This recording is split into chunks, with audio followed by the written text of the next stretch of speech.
guys, so what will your reaction be if you bought a brand new phone and it was missing a key feature like the charging port or a button or maybe even the LED flash?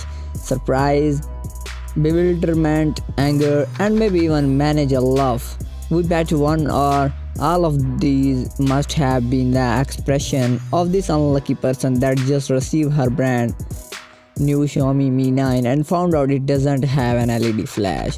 Weibo user has posted picture of her new Mi 9 that arrived without an LED flash.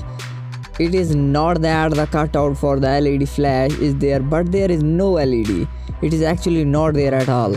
All you have on the back are the triple rear cameras.